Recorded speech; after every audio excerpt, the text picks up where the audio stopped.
اللہ کا ذکر، جاگنے کے بعد اللہ کا ذکر، کھانے سے پہلے اللہ کا ذکر، کھانے کے بعد اللہ کا ذکر، پیارے آقا گھر سے نکلتے ہوئے اللہ کا ذکر، گھر میں داخل ہوتے ہوئے اللہ کا ذکر، قدم قدم پر اللہ کا ذکر. کیسے؟ یہ سب چیزوں کی دعائیں ہیں نا. کھانے سے پہلے کی دعا، کھانے کے بعد کی دعا، پانی پینے سے پہلے کی دعا، پانی پینے کے بعد کی دعا، آئینہ دیکھنے کی دعا، سرما لگانے کی دعا. اس کا مطلب کیا ہے؟ دعا کیا ہے؟ ذکر الہی ہے نا، اللہ سے باتیں کرنا ہے نا. نبی پاک قدم قدم پر اللہ کو یاد کرتے. سورج گرہن کی دعا، چاند گرہن کی دعا، بارش برس رہی ہے پھر دعا، بادل گرج رہے ہیں پھر دعا، قدم قدم پر دعائیں. کتنا اللہ کا ذکر کرتے تھے. اور آج بتاؤ پورا پورا دن گزر جاتا ہے، ہم کتنا اللہ کا ذکر کرتے ہیں. یہ غلام کتنا اللہ کا ذکر کرتا تھا کہ رات بھر اللہ کی عبادت ہے. اور تمنا کیا ہے؟ مولا دن بھی مل جاتا تو دن بھی تیری عبادت کرتا، دن بھی تجھے یاد کرتا، دن بھی تیرا ذکر کرتا. ذکر الہی پر میں انشاءاللہ آگے بات کرتا ہوں، مگر اس واقعے سے ایک اور بڑا کمال کا میسج مل رہا ہے. اس غلام کی عبادت لوگوں کو پتہ چل گئی ہے، اس کا راز کھل گیا. وہ کہتا ہے مولا اب جینا نہیں ہے، میں تو عبادت تیرے لیے کرتا تھا نا، میں جانتا تھا مالک تو جانتا تھا، اب تو لوگوں کو پتہ چل گیا. اب بتائیں ہمارا کیا حال ہے؟ ہم تو عبادت بہت سارے لوگ کرتے ہی اس لیے کہ لوگوں کو پتہ چل جائے. وہ اس لیے کر رہا ہے کہ رب دیکھے اور کوئی نہ دیکھے. اور ہماری اکثریت ان کاموں میں لگی ہوئی ہے کہ دنیا دیکھے میں نے کیا کیا ہے. نیکی کر دریا میں ڈال، بچپن میں سنتے تھے، اب نیکی کر سوشل میڈیا پہ ڈال. جو کرنا ہے لوگوں کو بتانا ہے، جو نیکی ہے سب کو بتانا ہے. اپنے دل سے پوچھو نا کیوں جی چاہتا ہے کہ میری نیکیاں لوگوں کو پتہ چلے. پتہ ہے اخلاص کی تعریف کیا ہے؟ علماء فرماتے ہیں what is the meaning of اخلاص. اخلاص اس کو کہتے ہیں کہ بندہ جس طرح اپنے گناہوں کو چھپاتا ہے اس طرح اپنی نیکیوں کو چھپائے. بتائیے نا، ہم اس طرح اپنے گناہ، کوئی ہے جو یہاں یہ چاہتا ہو میرے گناہ سب کو پتہ چل جائیں؟ کوئی بھی نہیں چاہتا. مگر نیکی سب کو پتہ چلنی چاہیے. نہیں، کچھ نیکیاں تو ایسی کیجئے نا جو فقط میں جانوں، میرا رب جانے. میں نیکی کرنے کے بعد مجھے کیوں خیال آتا ہے کہ یار سامنے والے کو پتہ تو چلے میں حاجی ہوں، میں حافظ ہوں، میں نمازی ہوں، میں روزہ دار ہوں، میں نے یہ نیکی کی ہے، میں نے فلاں کام کیا. وائے؟ کیوں؟ اگر دل میں تمنا یہ ہے کہ لوگوں کی واہ واہ ملے گی تو پتہ ہے اس کو ریاکاری کہتے ہیں. اور ریاکاری کو شرک اصغر کہا گیا حدیثوں میں. چھوٹا شرک. شرک کس کو کہتے ہیں؟ شرک کے معنی یہ ہے کہ اللہ کی طرح کسی کو عبادت کے لائق سمجھنا. ٹھیک ہے نا؟ یعنی اللہ کی ذات و صفات میں یا تو کسی کو شریک ماننا یا کسی کو معاذ اللہ کی طرح عبادت کے لائق سمجھنا. یہ شرک ہے، بندہ اسلام سے خارج ہو جائے گا. اب اس کو شرک اصغر کیوں کہا گیا؟ کہ بندہ پڑھ تو نماز رہا ہے، رکھ تو روزہ رہا ہے، صدقہ کر رہا ہے، خیرات کر رہا ہے، عبادت اللہ کی کر رہا ہے، مگر دل میں تمنا ہے کہ لوگ راضی ہو جائیں، لوگ خوش ہو جائیں. نیت کیا ہے؟ نیت رب کو راضی کرنے کی نہیں، لوگوں کو راضی کرنے کی ہے. اب ہم چیک کر لیں کہ کہیں ایسا تو نہیں کہ شیطان ہمارے اندر یہ وبا داخل کر چکا ہے کہ پہلے تو نیکی نہیں کرنے دیتا، لیکن نیکی کر لے تو پھر چھپانے نہیں دیتا، پھر بچانے نہیں دیتا، پھر ایسی باتیں دل میں لاتا ہے کہ اس کو بھی بتا دے، اس کو بھی بتا دے. کیوں؟ ہمارا جی کیوں چاہتا ہے ایک ایک نیکی کی تصویر ہم نے لگانی ہے تاکہ لوگ دیکھیں میں نے یہ چندہ دیا، یہ راشن دیا، یہ فلاں کام کیا. میں ویسے آپ کے دل کے دروازے پر دستک دیتے ہوئے ایک سوال کرنا چاہتا ہوں کہ ذرا یہ تو چیک کیجئے، یہ میرے لیے بھی سوال ہے، یہ آپ کے لیے بھی ہے، کہ ہماری ایسی کتنی نیکیاں ہیں جو صرف میں جانوں اور میرا رب جانے.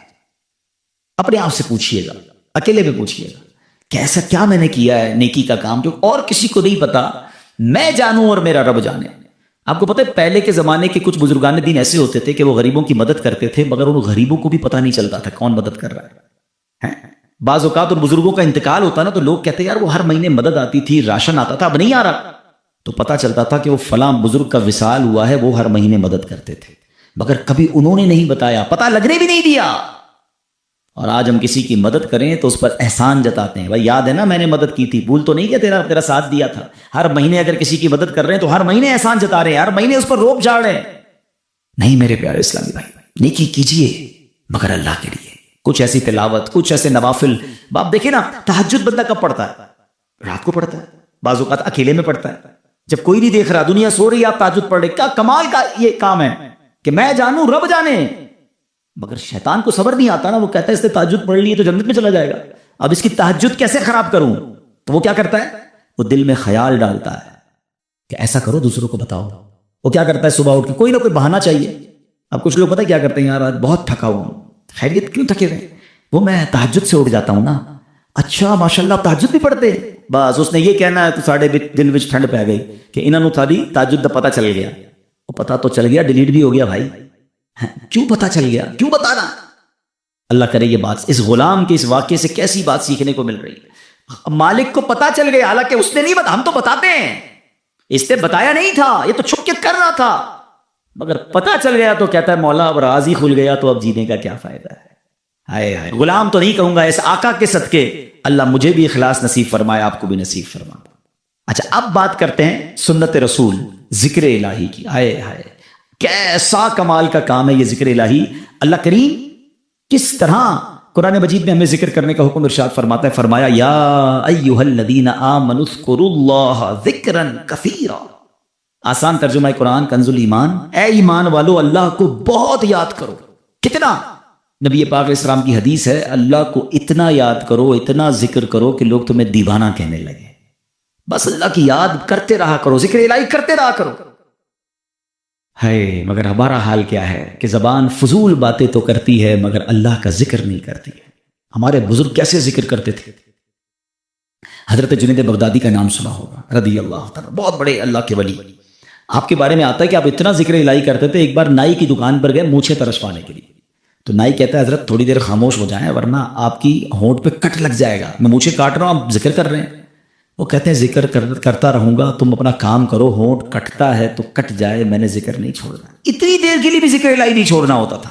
ایک بزرگ تھے اور کبال کے بزرگ تھے، حضرت سری سکتی سے مروی ہے کہ میں حضرت جرجانی کے پاس گیا تو ستو دیکھے.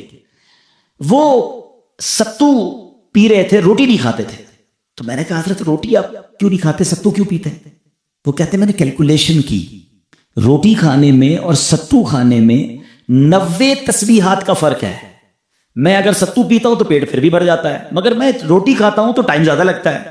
90 تسبیحات میں زیادہ پڑھ لیتا ہوں، اس لیے 40 سال ہو گئے میں نے روٹی نہیں کھائی ہے. یار کمال لوگ تھے، نیک تھے، پرہیزگار تھے، نیکیوں کا انبار تھا، مگر اور نیکیاں چاہیے. کیوں؟ ان کو پتا تھا نا اجر کیا ہے. آپ کو پتا ہے ذکر الہی کا اجر کیا ہے؟ ذرا مل کر کہیے سبحان اللہ، الحمدللہ، اللہ اکبر. کتنی دیر لگی؟ 10 سیکنڈ مشکل سے. 3 جملے کہے 10 سیکنڈز، ٹھیک ہے. 10 سیکنڈ میں آپ دنیا میں کیا کما سکتے ہیں؟ بغیر کھڑے ہوئے، بغیر پسینہ بہائے، بغیر کوشش کیے، بیٹھے بیٹھے 10 سیکنڈ میں 3 جملے کہے، کیا کمایا پتا ہے آپ نے؟ میرے نبی علیہ السلام کے سچے وعدے ہیں، جو ایک بار سبحان اللہ کہے جنت میں درخت لگا دیا جاتا ہے. ایک بار اللہ اکبر کہے جنت میں درخت، ایک بار لا الہ الا اللہ کہے جنت میں درخت.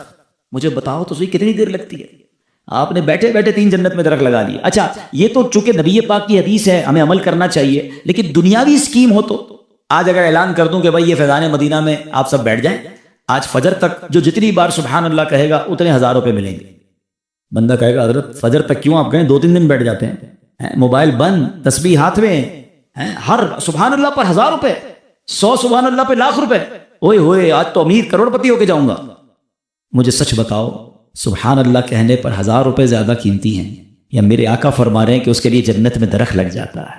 تو پھر کیوں نہ ہم جنت میں درخت لگانے کا سامان کریں، ہم کیوں نہ اللہ کو راضی کرنے کا اور اپنے لیے آخرت کا سامان کریں. اور ذکر والے کتنے اللہ کو پسند ہیں. ایک بڑی کمال کی حدیث ہے، حضرت سہل بن معاذ رضی اللہ تعالیٰ عنہ اپنے والد صاحب سے روایت کرتے ہیں کہ ایک مرتبہ محفل نور سجی ہوئی تھی، رسول اکرم صلی اللہ علیہ وسلم کے ساتھ صحابہ کرام بھی تھے. ایک صحابی نے حضور سے عرض کی کہ حضور یہ بتائیے کہ جہاد میں سب سے عظمت والا زیادہ کون ہے؟ جہاد کرنے والے تو بہت سارے ہیں نا، بہت سارے صحابہ لڑتے تھے اللہ کی راہ میں، تو حضور ان میں سب سے زیادہ عظمت والا کون ہے؟ تو پیارے آقا نے فرمایا اکثرہم للہ ذکرا، یعنی جو اللہ پاک کا کثرت سے ذکر کرتا ہے وہ زیادہ عظمت والا ہے. اب بات سمجھ رہے؟ یعنی سب جہاد کرنے والے کمال کے ہیں، مگر ان میں جو ٹاپ پہ ہے جو سب سے زیادہ ذکر کرتا ہے. اب صحابی کہتے ہیں حضور روزہ داروں میں سب سے زیادہ عظمت والا کون ہے؟ روزہ دار تو لاکھوں کروڑوں مسلمان روزہ رکھتے ہیں. آقا فرماتے ہیں ان میں سب سے زیادہ اللہ کا ذکر کرنے والا سب سے عظمت والا ہے. سال بن معاذ فرماتے ہیں وہ صحابی اسی طرح سوال کرتے رہے کہ حضور نمازیوں میں سب سے زیادہ افضل کون ہے؟ یا رسول اللہ زکات دینے والوں میں سب سے زیادہ عظمت والا کون ہے؟ ایک ایک عبادت کا سوال کرتے رہے.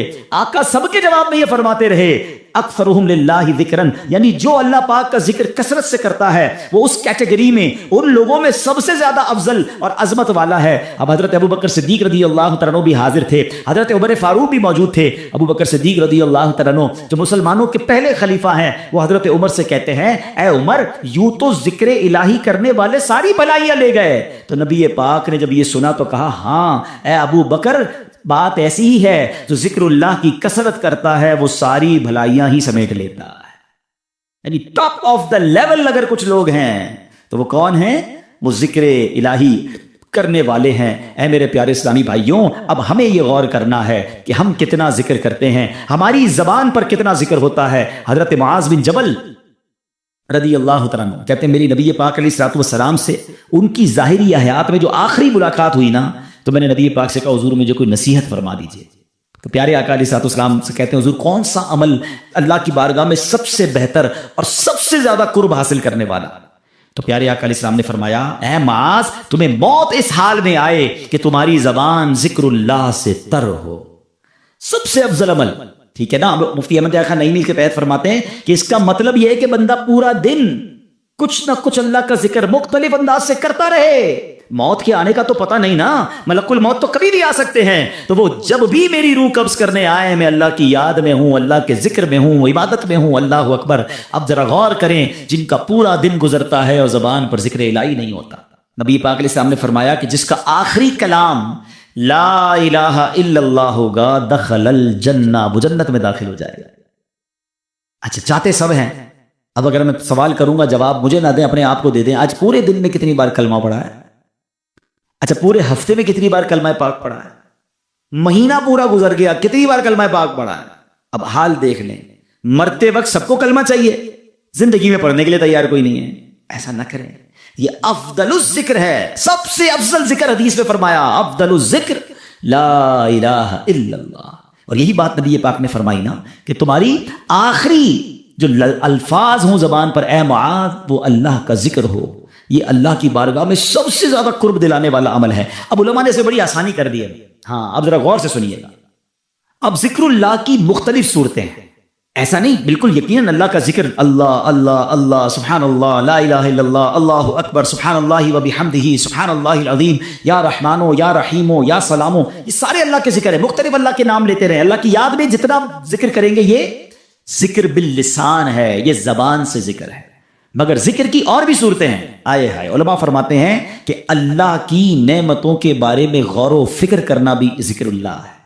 بندہ سوچتا رہے کہ اس رب نے کائنات کیسے بنائی ہے، کیسی قدرت والا میرا رب ہے، قدرت کے نظارے دیکھ رہا ہے، مگر نیت یہ ہے کہ اللہ کی کبریائی اور اللہ کی شان و عظمت دل میں بڑھ رہی ہے کہ میرا مالک ایسے عظیم پہاڑ بنانے والا، وہ رب کریم اتنی خوبصورت دنیا بنانے والا ہے، تو وہ خالق و مالک کیسی عظمت والا ہوگا۔ اس نظر سے اگر دنیا کے نظارے دیکھ رہے ہیں تو اللہ اکبر، علماء کہتے ہیں یہ آنکھ کا ذکر ہے۔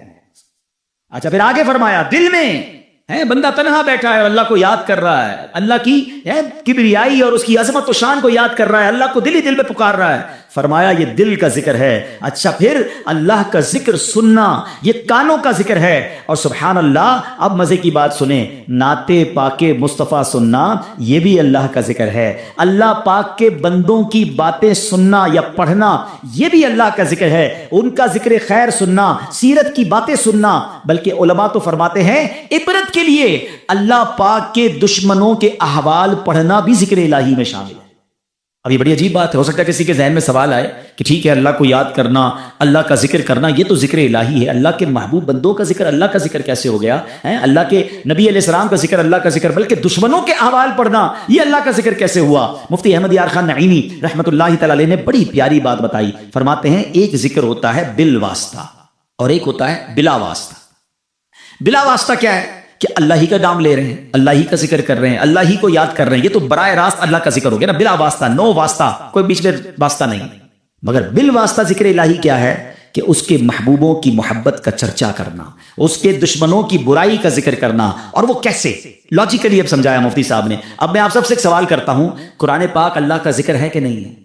بتائیے، کلام اللہ ہے نا، پورا قرآن ذکر۔ کوئی قرآن پڑھ رہا ہے تو آپ یہ تو نہیں کہیں گے معاذ اللہ غلط کام کر رہا ہے، وہ ذکر الہی کر رہا ہے، ہر لمحہ عبادت کر رہا ہے۔ تو اب قرآن میں کہیں تو اللہ کا نام ہے، کہیں تو اللہ کی کبریائی ہے، کہیں تو اللہ کی قدرت کے نظارے ہیں، ان اللہ علی کل شیء قدیر کا ذکر ہے، فبأی آلاء ربکما تکذبان کے ذریعے رب کی شان بیان ہو رہی ہے، اور ہمیں کہا جا رہا ہے کہ کون کون سی نعمتوں کو جھٹلاؤ گے۔ جب جب پڑھتے ہیں اللہ سے محبت بڑھتی ہے، مگر اسی قرآن میں نبی پاک کا بھی تو ذکر ہے نا، رحمت للعالمین بھی کہا ہے نبی پاک کو خاتم النبیین بھی فرمایا گیا، کہیں یاسین، کہیں طٰہٰ، کہیں مزمل، کہیں مدثر، کہیں والضحیٰ، کہیں واللیل اذا سجا۔ ارے کوئی قرآن پڑھ رہا ہے اور محبوب کے پاک کا ذکر بھی کر رہا ہے، مگر دراصل وہ ذکر الہی کر رہا ہے۔ نبیوں کا بھی ذکر، حضرت موسیٰ کا ذکر ہے، حضرت یوسف کے واقعات ہیں۔ اب پورا واقعہ حضرت یوسف کوئی پڑھ رہا ہے تو کیا یہ کوئی کہے گا کہ نہیں یہ ذکر نہیں کر رہا؟ ارے جب قرآن پڑھ رہا ہے اس کا مطلب یہ ہوا کہ اللہ کے نبی کا ذکر بھی دراصل یہ رب کا ذکر ہے۔ اور اللہ اکبر، قرآن میں تو کئی قوموں کی بربادی کے احوال ہیں، قارون کیسے دھسایا گیا، بنی اسرائیل کیسے عذاب میں گرفتار ہوئے، فرعون کا حال کیا ہوا، یہ سارے واقعات قرآن میں موجود ہیں۔ تو اب اس کا مطلب یہ ہوا کہ اللہ کے دشمنوں کے احوال پڑھنا بھی یہ بھی ذکر الہی میں شامل ہے۔ اور یہ ذکر کی محفلیں کتنی کمال کی ہیں، یہ نصیب والوں کو ملتی ہیں۔ دیکھیں نا، جس کردو میں فیضان مدینہ میں اجتماع ہو رہا ہے، کئی لوگوں کو بلایا گیا ہوگا، کئی لوگوں کو دعوت دی ہوگی، کچھ آئے کچھ نہیں آئے۔ یقین کریں جو آئے ہیں نا وہ خود سے نہیں آئے، انہیں بلایا گیا ہے۔ ہاں، میری اور آپ کی اوقات نہیں کہ میں کہوں میں آج اجتماع میں آیا، میں مسجد میں آیا۔ چلے مجھے بتائیں مسجد کس کا گھر ہے؟ ذرا ساتھ جواب بھی دو نا، مسجد کس کا گھر ہے؟ آپ کے گھر میں کوئی بغیر اجازت آ سکتا ہے؟ آپ کا دروازہ کھٹکھٹائے کہ حضرت آج میں آپ کے گھر میں رہوں گا، آپ کون ہے بھائی؟ میں نہیں جانتا، میرے گھر میں کیسے آئیں گے؟ اجنبی ہیں؟ آپ کے گھر میں کون آتا ہے جس کو آپ بلاتے ہیں؟ اللہ کے گھر میں بغیر بلائے کیسے کوئی آ سکتا ہے؟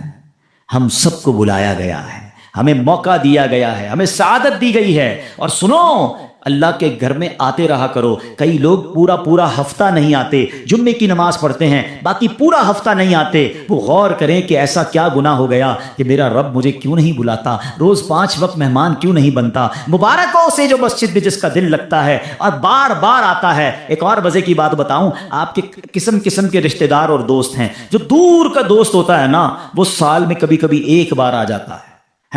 جو بہت قریب کے رشتہ دار ہوں، جو بالکل تھوڑا سا فاصلہ ہو، لیکن وہ کبھی کبھی مہینے میں ایک بار آتے ہیں۔ جو اس سے قریب ہو وہ ہفتے میں ایک بار آتے ہیں، اور گھر والا تو روز گھر میں آتا ہے نا۔ اب اللہ کے گھر میں جو روز آ رہا ہے، سبحان اللہ، اس پر کتنی رحمتیں ہو رہی ہیں۔ اور جو کبھی عید کی نماز میں آتا ہے، کبھی 2-4 مہینے بعد اسے اللہ کا گھر یاد آتا ہے۔ سوچو کتنا ڈسٹینس ہو گیا ہے، کتنی دوری ہو گئی ہے۔ یہ رحمان کا گھر ہے، اس میں آتے رہا کریں، بیٹھا کریں، وقت بتایا کریں۔ اور سبحان اللہ، آپ کے گھر میں کوئی مہمان آئے، آپ کیا چاہتے ہیں؟ خوش ہو کر جائیں نا، کھانا اچھا بناتے ہیں، اس کے آرام کا خیال رکھتے ہیں۔ جب مہمان آئے اسے خوش کر کے بھیجتے ہیں۔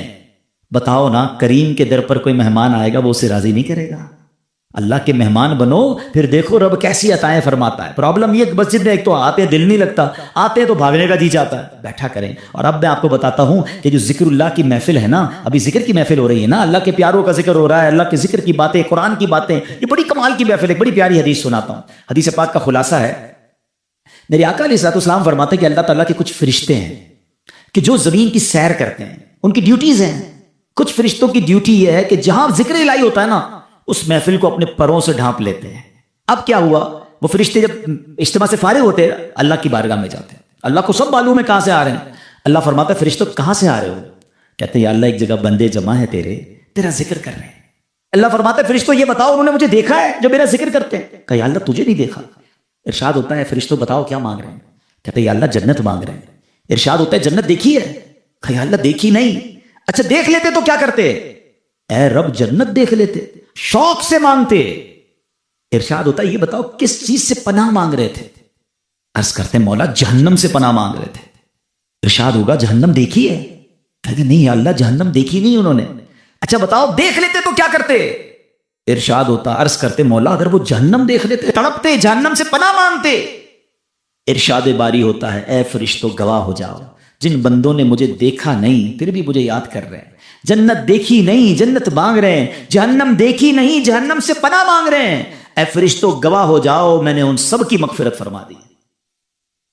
اب مزے کی بات، فرشتے کہتے ہیں یا اللہ ان میں ایک بندہ ایسا بھی بیٹھا تھا جو تیرا ذکر کرنے نہیں آیا تھا۔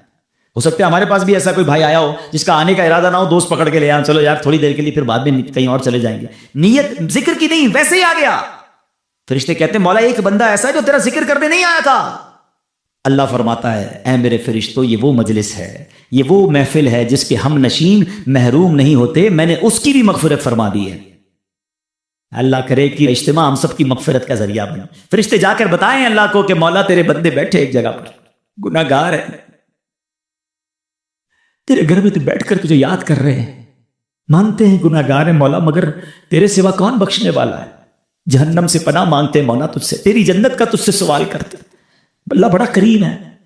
ایسے اجتماعات میں، ایسی محفلوں میں، ذکر کی محفلوں میں آیا کیجیے، یہ بڑی کمال، کسی کی برکت ہمیں مل جاتی ہے۔ ہم تو گناہ گار ہیں نا، مگر اتنے بڑے مجمع میں کوئی تو اللہ کا نیک بندہ ہوتا ہے نا، کیا معلوم اس پر برس رہی ہے، مجھ پر بھی برس جائے گی، اس پر رحمت۔ دیکھیں نا، بارش برستی تو سب پہ برستی ہے نا، رحمت کی بارش برسے گی تو کچھ چھینٹے مجھ پر بھی تو گریں گے نا۔ برستا نہیں دیکھ کر ابر رحمت، بدوں پر بھی برسا دے برسانے والے۔ مگر آج حال برا پتہ ہے کیا ہے، لوگ اس طرح کی محفلوں میں تو نہیں آتے، بری محفلوں میں بڑے شوق سے جاتے ہیں، کہیں شراب کی محفل، کہیں جوئے کی محفل، کہیں بے حیائی کی محفل۔ اچھا جب ان کو کہو کہ بھائی نہ جاؤ، یہ نوجوان بیٹھے ہیں، تو وہ کہتے ہیں میں کون سا شراب پیتا ہوں، میں تو صرف بیٹھتا ہوں، میں کون سا جوا کھیلتا ہوں، میں تو بیٹھتا ہوں۔ نہیں میرے پیارے اسلامی بھائی، جہاں لعنت برس رہی وہاں بیٹھ رہے۔ پچھلے دنوں کووڈ آیا تھا نا، کووڈ وائرس نے ہم سب کو ایک چیز سکھائی تھی کہ جہاں وائرس ہو اس سے دور رہو، سوشل ڈسٹینس، ہاتھ نہیں ملاتے تھے یار اپنوں سے۔ کمال ہے، جراثیم نہ لگ جائے اس لیے ملتے نہیں تھے، کوئی گناہ نہ لگ جائے، کوئی بری عادت نہ لگ جائے، اللہ کا نافرمان نہ ہو جاؤں، کیوں ڈسٹینس نہیں کرتے برے لوگوں سے؟ عقل مند لوگ بیٹھے ہیں، اگر کسی عمارت میں گراؤنڈ فلور پر آگ لگ جائے تو کیا فرسٹ اور سیکنڈ فلور والے آرام سے بیٹھیں گے یار نیچے لگی ہے میں تو اوپر ہوں؟ کیا کریں گے؟ فوراً بلڈنگ خالی کریں گے نا، یار یہ اوپر بھی آ سکتی ہے، آس پاس کے گھر بھی خالی کرا لیے جاتے ہیں۔ وائے؟ کیوں؟ کہ یار آگ لگی ہے بچنا، دور ہو جاؤ۔ جہاں جہنم کی آگ لگی ہے وہاں بیٹھے اور آپ کو پرواہ نہیں کہ یار میں اس کی وجہ سے برا بن سکتا ہوں۔ بچپن سے جملہ آپ نے سنا ہوگا، اچھے کی صحبت تجھے اچھا بنا دے گی، برے کی صحبت تجھے برا بنا دے گی۔ لیکن بری صحبتیں مزہ بڑی دیتی ہیں، لوگ کہتے ہیں یار بڑا مزہ آتا ہے، ہم بیٹھتے ہیں، ہم غلط کام نہیں کرتے۔ آپ یقین کریں یہ بری صحبتیں ہی ہیں جو بندے کو برباد کرتی ہیں۔ کسی بھی جواری، کسی بھی شرابی، کسی بھی قاتل، کسی بھی چور، کسی بھی منشیات کا استعمال کرنے والے سے پوچھ لیں کہ یہ عادت کہاں سے ملی ہے، 99.99 بلکہ 100% آپ کو جواب یہی ملے گا کہ یار دوست برے مل گئے تھے انہوں نے لگا دیا۔ کوئی آ کے یہ نہیں بتائے گا کہ یار ایک دن برتھ ڈے تھی، میری سالگرہ تھی اور ابو نے لا کے چرس کی سگریٹ دی تھی، بیٹا پی لو، یا پستول لو جا کے چوری شروع کرو۔ ماں باپ نہیں، گھر سے نہیں ملتی بری عادتیں، برے دوستوں سے ملتی ہیں۔ تو جب ساری دنیا کے برے لوگ بنے ہی دوستوں سے ہیں، اور میں برا دوست چھوڑتا نہیں، کہتا نہیں میں بڑا طاقتور، مجھے کچھ نہیں ہوگا، آج نہیں ہوگا کل ہو جائے گا۔ برے کی صحبت دل پر اثر ڈالتی ہے۔ خوبصورت شعر ہے نا، بھلے بندے دی صحبت یاروں، جویں دکان تاراں، سودا بھاوے ملے نہ لئیے، ہلے آن ہزاراں۔ کہتے بھلے بندے کی صحبت ایسی ہے جیسے عطر والے کی دکان، خرچہ کرو نہ کرو خوشبو فری میں مل جاتی ہے۔ جب بھی عطر کی دکان میں جائیں خوشبو، پہلے تو خوشبو ہی آ جاتی ہے اور پھر اس کے بعد چھوٹا موٹا سیمپل بھی فری میں آ جاتا ہے، کوئی پیسے خرچ نہیں ہوئے، فائدہ ہوا۔ یہ بھلے بندے کی صحبت ہے کہ نیک کی صحبت میں بیٹھو گے نا، کچھ ملے نہ ملے گناہ سے تو بچ رہے ہیں۔ جو اس پر دین رحمت برس رہی ہے مجھ پر بھی 2 چھینٹے برس جائیں گے۔ تو اچھی صحبت آلویز بینیفیشل ہے۔ مگر آگے کیا کہتے ہیں؟ برے بدے دی صحبت یاروں، جویں دکان لوہاراں، کپڑے پاویں کچھ کچھ پئیے، چنگا پین ہزاراں۔ کہتے برے بندے کی صحبت ایسی جیسے لوہار کی دکان۔ لوہار کی دکان میں جائیں تو کیا ہوگا؟ کپڑے کتنے بھی بچا لو، کوئی نہ کوئی چنگاری سوراخ کر دے گی۔ اچھا سوراخ نہیں کرے گی تو بدبو تو ہو ہی جائے گی کپڑے میں، کیونکہ دھواں بڑا نکلتا ہے۔ تو یہی برے بندے کی صحبت ہے، تمہارے اعمال کردار کو بکھیر دے گی، خراب کر سکتی ہے۔ تو اپنی صحبتوں کو چینج کیجئے، ذکر الہی کی کثرت کیجئے۔ ذکر الہی دلوں کو صاف کرتا ہے۔ کئی لوگ کہتے چین نہیں ہے، سکون نہیں ہے، ٹینشن بڑی ہے۔ اب بتاؤ کوئی سکون شراب میں ڈھونڈتا ہے، معاذ اللہ کوئی بری محفلوں میں ڈھونڈ رہا ہے، آؤ قرآن سے پوچھتے ہیں، اے رب کے کلام ہمیں بتا سکون کہاں ہے۔ قرآن فرماتا ہے الا بذکر اللہ تطمئن القلوب، بے شک اللہ کے ذکر میں دلوں کا چین ہے۔ تو کرے نا ذکر، چین سکون، آپ ریلیکس ہو جائیں گے۔ مگر جو زبان ذکر ہی نہیں کر رہی، کہہ رہی ٹینشن بھی دور نہیں ہو رہی۔ بھائی دل مجھے کس نے بنایا ہے ذرا بتائیے، کس نے بنایا؟ دل کس نے بنایا؟ سکون کون بتائے گا کہاں سے ملے گا؟ جس نے بنایا وہ بتائے گا نا۔ اللہ فرما رہا ہے دلوں کا چین میرے ذکر میں ہے، اور ہم سکون کہیں اور ڈھونڈ رہے ہیں۔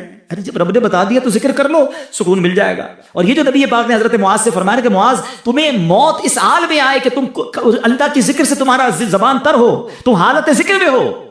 اب علماء نے بڑا پیارا طریقہ بتایا، جو 5 وقت کا نمازی ہوتا ہے نا، وہ نماز کے لیے تیاری کر رہا ہوتا ہے، وضو کر رہا ہوتا ہے، نماز کے لیے جا رہا ہوتا ہے، نماز پڑھتا ہے، نماز سے آ رہا ہوتا ہے، تو 5 ٹائم تو اس کا دن کا اچھا خاصا حصہ نماز کی تیاری، نماز سے واپسی، نماز پڑھنے میں گزر گیا ہے۔ اب ظہر سے عصر اور عشاء سے فجر، یہ بڑا گیپ ہے نا، اب اس گیپ کو کیسے کور کرنا ہے؟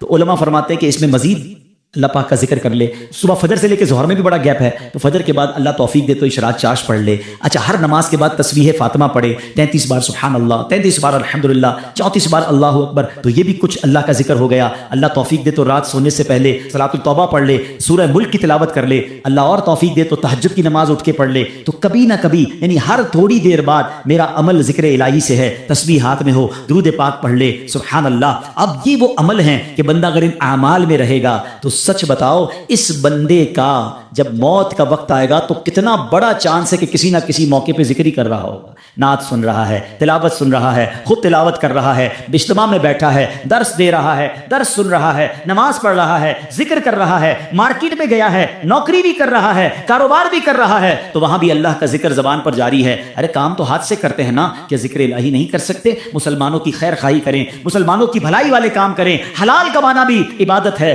تو کہیں نہ کہیں عبادت میں مصروف ہوگا، جب بھی موت آئے گی انشاءاللہ اچھے حالت میں آ جائے گی۔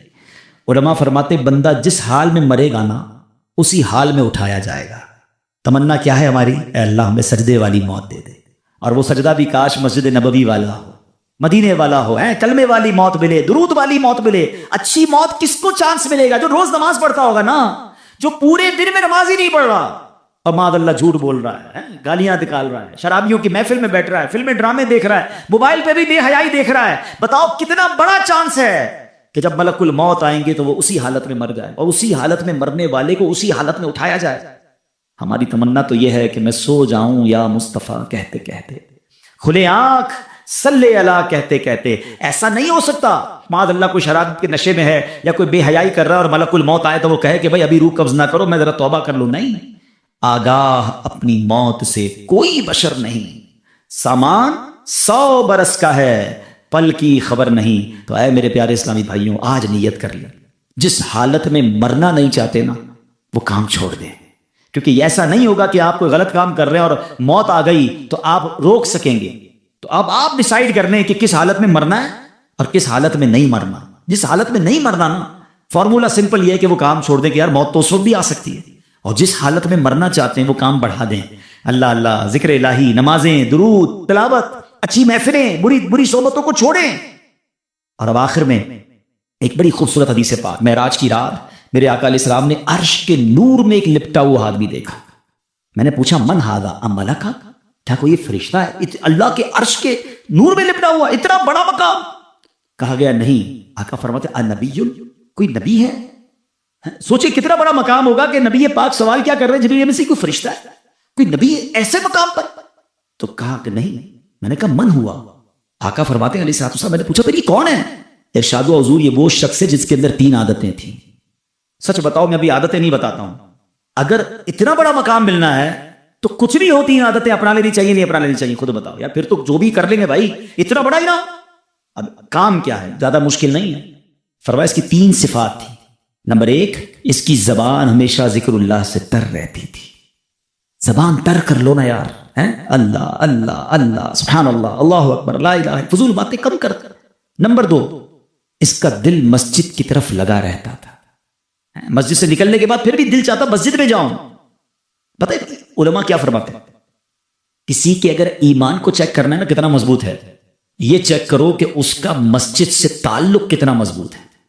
زیادہ مسجد میں آتا ہے، سکون سے بیٹھتا ہے، سمجھ لو ایمان مضبوط ہے، اور مسجد میں دل ہی نہیں لگتا، بھاگتا ہے مسجد سے، تو سمجھ لو کہ ایمان میں کمزوری کہیں نہیں آ گئی ہو۔ ایک اور بڑی پیاری مثال دی گئی، فرمایا مومن مسجد میں ایسے ہوتا ہے جیسے پانی کے اندر مچھلی، فش ان دا واٹر۔ اب اپنے آپ سے چیک کریں، جو مجھے مدنی چینل پر سوشل میڈیا پہ سن رہے ہیں وہ بھی چیک کریں کہ مسجد میں جا کر سکون ملتا یا بے چینی، بے کلی شروع ہو جاتی کہ یار کب ختم ہوگا، کب نکلیں گے، باہر نکلنے کو جی چاہتا ہے۔ تو چیک کرو دل میں پرابلم تو نہیں ہو گئی، مجھے اللہ کے گھر میں سکون نہیں آ رہا۔ ارے اس سے بڑھ کر سکون کی جگہ کون سی ہوگی؟ رحمان کے گھر میں آ گیا ہوں، رحمتیں برس رہی ہیں، کہتے ہیں امان میں آ گیا ہوں، اب کوئی ٹینشن نہیں، اللہ کے گھر میں ہوں نا، اسی نے سنبھالنا ہے، اسی نے بچانا ہے، اسی نے بخشنا ہے، میری پرابلم بھی اسی نے سالو کرنی ہے۔ مگر پرابلم یہ ہے کہ دنیا داروں کے گھر میں سکون ملتا ہے، اللہ کے گھر میں سکون نہیں ملتا۔ تیسرے نمبر پہ اس بندے کی صفات کیا تھی؟ فرمایا اس کی وجہ سے کبھی اس کے والدین کو برا بھلا نہیں کہا گیا۔ ہائے ہائے کتنا پیارا میرا دین ہے۔ زندگی میرے بھائیوں ایسے گزارنا کہ میری وجہ سے، آپ کی وجہ سے ہمارے ماں باپ کو کوئی برا نہ کہے کہ یار یہ کیسا بیٹا ہے، ایسا ہوتا ہے، ایسی تربیت کی ان کے ماں باپ نے، گالیاں نکالتا ہے، لڑائی جھگڑے کرتا ہے، سب کو ستاتا ہے۔ نہیں، اللہ کرے ایسی زندگی گزاروں کہ مجھے دیکھ کر کوئی کہے کہ سبحان اللہ، والد نے کیا بیٹا تیار کیا ہے، ماں باپ نے کیا تربیت کی، اللہ ان کے والدین کو سلامت رکھے کہ ایسا تحفہ امت کو دے کر گئے۔ ایسا بننا ہے مجھے اور آپ کو کہ میری وجہ سے کتنا برا بیٹا ہے وہ، کتنی بری اولاد ہے وہ کہ جس کی وجہ سے اس کے والدین کو برا بھلا کہا جائے۔ اور آج کہا جاتا ہے کہ جو لوگ لوگوں کو ستاتے ہیں، تنگ کرتے ہیں، ٹینشن دیتے ہیں، لوگ کہتے ہیں یہ کیسی تربیت کی ان کے والدین۔ اور ماں باپ اگر قبر میں ہیں، سچ بتاؤ کتنا دکھ ہوتا ہوگا اس بچے کی وجہ سے کہ بیٹا دنیا میں ایسے کام کر رہا ہے کہ لوگ ہمارے بارے میں بری بات کر رہے ہیں۔ ارے میں تو اپنے ماں باپ کے لیے دعاؤں کا سبب بنوں، لوگ مجھے دیکھ کر میرے ماں باپ کو دعائیں دیں، کتنی روح خوش ہوگی ان کی کہ سبحان اللہ میرا بیٹا میری بیٹی ایسی کہ اسے دیکھ کر لوگ ماں باپ کو قبرستان جاتے ہیں۔ ایسے بھی دیکھے ہم نے ماشاءاللہ ایسے علماء اور ایسے نیک لوگ کہ جنہوں نے ایسے دین کے کام کیے کہ لوگ ان کی خدمات کو دیکھ کر ان کے والدین کی قبر پر جا کر دعا کرتے ہیں۔ کیوں کہ ایسی اولاد دی امت کو۔ کاش یہ بات سمجھ آ جائے کہ میری وجہ سے کبھی میرے والدین کو برا بھلا نہ کہا جائے۔ اور ہے میرے پیارے اسلامی بھائیوں، اگر اس کو تھوڑا سا میں آگے لے جاؤں، اس والدین سے بڑھ کر پتہ ہے کس کا حق ہے؟ وہ ہمارے آقا کا ہم پر حق ہے، رحمت للعالمین کے امتی ہیں، خاتم النبیین کے امتی ہیں صلی اللہ تعالی علیہ وسلم۔ کوئی چھوٹی بات ہے؟ بن مانگے بنے ہیں؟ ہے کوئی آپ میں سے جس نے دعا کی ہو یا اللہ آخری نبی کا امتی بنائی ہو؟ کسی نے بھی دعا نہیں، ہمیں تو پتہ ہی نہیں تھا، اللہ نے مہربانی کی اس دور پہ پیدا کر دیا۔ ہم نبی پاک سے پہلے بھی پیدا ہو سکتے تھے، کسی اور نبی کے امتی ہو سکتے تھے، بغیر مانگے بن مانگے دیا، اور اتنا دیا دامن میں ہمارے سمایا نہیں۔ آقا علیہ السلام کا امتی ہونا، نبی پاک کی امت میں شامل ہونے کے لیے انبیاء تمنا کرتے تھے، اور مجھ جیسے گناہگار کو بنا دیا۔ اور آقا کیسے کہ پیدا ہوتے وقت یاد رکھا، معراج میں یاد رکھا، قبر میں اتارتے وقت یاد رکھا، اور بحشر میں بھی یاد رکھیں گے۔ دعائیں کرتے رہے امت کے لیے، آنسو بہاتے رہے ہم گناہگاروں کے لیے۔ ایسے نبی علیہ السلام کا امتی without any struggle, without any asking, مانگا بھی نہیں اور بنا دیا۔ تو یار کوئی تو ذمہ داری بنتی ہے، کوئی تو شکرانہ بنتا ہے کہ یا اللہ اتنی بڑی مہربانی کی، اب میں ایسا امتی بن کر دکھاؤں گا کہ مجھے دیکھ کر کوئی کہے کہ امتی ایسا ہے تو آقا کیسے ہوں۔ مزہ یہ ہے نا کہ مجھے دیکھ کر کوئی کہے کہ امتی ایسا سچا، اس کے نبی کیسے سچے ہوں گے۔ اگر مسلمان ایسا ہے تو اسلام کتنا پیارا مذہب ہوگا، غیر مسلم مجھے دیکھیں تو کہیں یار کہ مسلمان ایسا ہوتا ہے تو پھر مذہب کیسا ہوگا، چلو کلمہ پڑھ کر مسلمان ہوتے ہیں۔ مگر سچ بتائیں آج کیا حال ہے؟ آج مسلمان کو دیکھ کر لوگ اسلام کو برا بھلا کہہ رہے ہیں۔ تو آج ہم نے سنا نا کہ نور میں لپٹے ہوئے شخص میں جو وصف تھا وہ یہ تھا کہ اس کی وجہ سے دنیا میں اس کے ماں باپ کو برا نہیں کہا جاتا تھا۔ بتاؤ اس مسلمان کا کیا حال ہوگا جس کی وجہ سے اسلام کو برا بھلا کہا جا رہا ہے، جس کی وجہ سے معاذ اللہ لوگ نبی پاک علیہ السلام کے بارے میں بات کرتے ہیں۔ ارے میرا کردار ایسا ہو کہ میرا دشمن بھی دیکھ کر کہے کہ یار امتی ایسا ہے تو آقا کیسے ہوں گے۔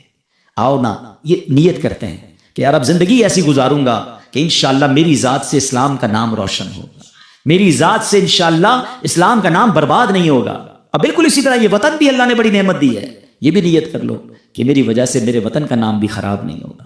بڑی تکلیف ہوتی ہے یار جب لوگ پاکستان کے خلاف بات کرتے ہیں۔ ہم نے دیکھا ہے بیرون ملک جاتا ہوں اور وہاں جا کر جب بتاتے ہیں نا کہ فراڈ کے کاموں میں، چیٹنگ کے کاموں میں، منشیات کے کاموں میں، دھوکے کے اور بہت سارے کاموں میں پاکستانی ملوث ہیں، پکڑے جاتے ہیں، جیل میں جاتے ہیں، ان کی وجہ سے ویزا مشکل ہو جاتے ہیں، ان کی وجہ سے دنیا بھر کے پاکستانیوں کو پرابلم آتی ہے، کسی ویزا پہ جاتے ہیں وہاں جا کے بھیک مانگتے ہیں۔ بڑی تکلیف ہوتی ہے یار کہ یار ہمارے وطن کے چند لوگوں کی وجہ سے پورا وطن بدنام ہو گیا۔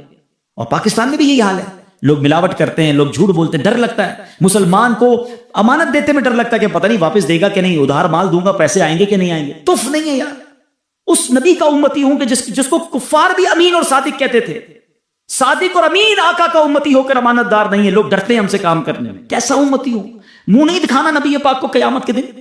ارے ایسے بنو نا کہ لوگ کہیں کہ یار اس کی زبان ختم، اس نے کہہ دیا فنش، یہ نبی پاک کا سچا امتی ہے۔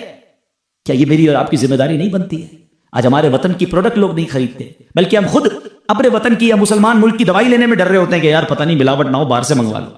یہ اتنا بڑا چانٹا ہے ہمارے منہ پر کہ مسلمان تو ایسا نہیں تھا، اسلام تو یہ نہیں تھا۔ میرے آقا نے تو کیا فرمایا، من غش فلیس منا، جو دھوکہ دے وہ ہم میں سے نہیں۔ اور آج ایسا لگتا ہے ہر بندہ ریڈی بیٹھا ہے دھوکہ کے لیے۔ ٹھیلے والے سے لے کر، رکشے والے سے لے کر، ہوٹل والے سے لے کر، ریسٹورنٹ والے سے لے کر، جس کو جب موقع ملا دھوکہ دینا ہے. کیا کر رہے ہو یار؟ تھوڑے پیسے، ان پیسوں کا کیا کرو گے جو حرام سے آئیں گے؟ تکلیف کتنی ملتی ہے اس مسلمان کو جس کو دھوکہ ملتا ہے، اور اللہ کتنا ناراض ہوتا ہے. اللہ کرے کہ دل میں اتر جائے میری بات. آئیے، کیوں کہ نبی پاک سے انشاءاللہ بروز قیامت ملاقات ہونی ہے انشاءاللہ. تمنا ہے نا، ملنا ہے نا، تو ملیں گے تو کچھ تو ہو دکھانے کے لیے. یا رسول اللہ میں بھی اپنے حصے کا چراغ جلا کر آیا ہوں صلی اللہ علیہ وسلم. اللہ کرے دل میں اتر جائے میری بات. ایسی پیاری باتیں دعوت اسلامی کے ماحول میں سکھائی جاتی ہیں. ہمارا اس طرح کے مزید بیان سننے کے لیے اجتماع میں آیا کریں، مدری چینل دیکھا کریں، دعوت اسلامی کا ساتھ دیں. ہم یہاں بھی چاہتے ہیں کہ بچوں کی تربیت ہو، آنے والی نسلیں نیک بنیں. آپ کے سب سامنے کہ کس طرح برائیاں بڑھ رہی ہیں. اگر برائیوں کو ختم کرنا ہے، نیکی کی دعوت کو عام کرنا ہے، تو دعوت اسلامی کا ساتھ دیں. اللہ مجھے اور آپ کو اپنی دعوت اسلامی کا بھرپور ساتھ دینے کی توفیق عطا فرمائے. آمین بجاہ النبی الامین صلی اللہ تعالی علیہ وسلم. صلو علی الحبیب. الحمدللہ رب العالمین والصلاة والسلام علی خاتم النبیین. اللہم ربنا آتنا فی الدنیا حسنة وفی الآخرة حسنة وقنا عذاب النار وقنا عذاب القبر وقنا عذاب الحشر وقنا حساب المیزان. اللہم اعنی علی ذکرک وشکرک وحسن عبادتک. اے رب کریم، ہم سب کا جمع ہونا اپنی بارگاہ میں قبول فرما. ہم سب کے تمام صغیرہ کبیرہ گناہوں کو معاف فرما. ہماری، ہمارے ماں باپ کی، نبی پاک علیہ السلام کی ساری امت کی بخشش فرما. اے اللہ ہمیں نیک بنا دے، پرہیزگار بنا دے، والدین کا فرما بردار اور سچا عاشق رسول بنا دے. اے کریم، اے کریم، تیرے خزانوں میں کمی نہیں. ہماری دنیا بھی اچھی کر دے، ہماری آخرت بھی اچھی کر دے. اے اللہ، اے کریم مولا، ہم آج اس اجتماع میں آئے ہیں، ہمارے دلوں کو بدل دے. ہمیں نیکی کا جذبہ عطا فرما. ہمیں ذکر الہی کرنے والی، تیرا ذکر کرنے والی زبان عطا فرما. درود پڑھنے والی زبان عطا فرما. فضول باتوں سے ہماری جان چھڑا دے، بری صحبتوں سے ہماری جان چھڑا دے. ہمیں اچھی اور نیک صحبتیں عطا فرما. اے اللہ ہماری، ہمارے ماں باپ کی، پیارے آقا علیہ الصلوۃ والسلام کی ساری امت کی بخشش فرما. اے اللہ جتنے بیمار ہیں انہیں شفا عطا فرما. قرض داروں کے قرضے اتر جائیں. بے اولادوں کو نیک اور صالح اولاد عطا فرما. اے اللہ روٹھوں کو منا دے، بچھڑوں کو ملا دے. اے کریم، جتنے ہاتھ اٹھے ہیں تو سب کے نام بھی جانتا ہے، کام بھی جانتا ہے، سب کی بگڑی بنا دے. اے اللہ، اے اللہ ہمیں جلدی جلدی مکہ مدینے کی بعد اب حاضری نصیب فرما. جو مشکلیں ہیں، جو پریشانیاں ہیں، اپنے کرم سے دور فرما. ربنا تقبل منا انک انت السمیع العلیم وتب علینا یا مولانا انک انت التواب الرحیم. ببرکۃ ان اللہ وملائکتہ یصلون علی النبی یا ایھا الذین آمنوا صلوا علیہ وسلموا تسلیما. صلی اللہ علی النبی الامی وآلہ صلی اللہ علیہ وسلم. صلاۃ و سلاما علیک یا سیدی یا رسول اللہ. جب دم واپسی ہو یا اللہ، سامنے ہو روضہ رسول اللہ، اور لب پہ ہو لا الہ الا اللہ محمد الرسول اللہ.